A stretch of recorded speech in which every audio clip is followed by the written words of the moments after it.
NEET পরীক্ষায় পাশ করার পর একজন স্টুডেন্ট এমবিবিএস ডাক্তার হয়। এমবিবিএস ডাক্তার মানে মানুষের কাছে খুব ভরসার জায়গা। এমবিবিএস ডাক্তার মানে মানুষের একটা ভরসার স্থল। 10 লক্ষ টাকা 20 লক্ষ টাকা খরচ করে নিজের জমি বন্ধক করে বেচে দিয়ে বাবার অপারেশন করতে গিয়েছেন একজন ডাক্তারের কাছে। তিনি অনেক বছর পড়াশোনা করেছেন, নিটে কোয়ালিফাই হওয়ার পরে এমবিবিএস ডিগ্রি পকেটে এনে তিনি ট্রিটমেন্ট করছেন।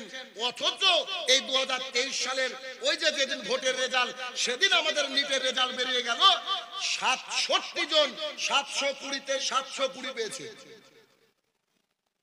তার মানে গোটা পৃথিবীর সমস্ত শিক্ষিত ভালো ডাক্তার ভারতবর্ষে।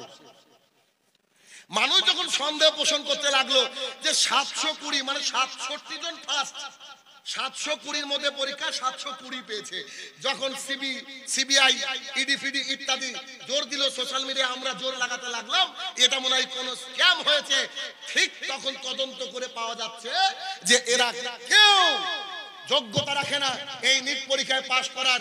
কেউ তো এমনও রেজাল্ট করেছে যে উচ্চ মাধ্যমিকে রসায়নে ফেল করে ওখানে পেয়েছে 718।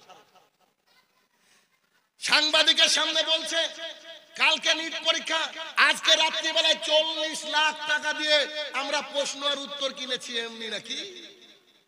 তার মানে আগামী দিনের ভবিষ্যতে যে ডাক্তার যার কাছে আপনি ট্রিটমেন্ট নিতে যাবেন, যিনি আপনাকে কেটে ছিঁড়ে আপনার ভেতর থেকে গল ব্লাডারটাকে ধুবে পরিষ্কার করবে, পেট থেকে পাথর বের করবে, আপনার স্ত্রী সিজার করবে, ও একেবারে অনুন্নত, পড়াশোনাও করেনি, ও কলেজেও যায়নি, বাড়িতে বসে ডাক্তার। এবার বুঝেন আপনি কি ডাক্তারখানা যেতে পারবেন এই দৃশ্য হলে?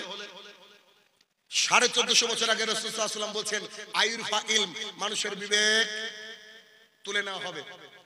একজন শিক্ষামন্ত্রী, যিনি শিক্ষামন্ত্রী, তিনি শিক্ষার উপরে পিএইচডি করবেন। আর আমাদের ওই যে মোটা শিক্ষামন্ত্রী বর্তমানে জেলে, ও পিএইচডি করেছে যৌন বিদ্যার উপরে। বুঝতে পারেন? ধরা পড়ার পর বলছে ওর নাকি অনেকগুলো গার্লফ্রেন্ড এ দেশে বিদেশে। তাহলে একবার চিন্তা করেন জাতি আছে কোথায়, জাতি কোন জায়গায় রয়েছে।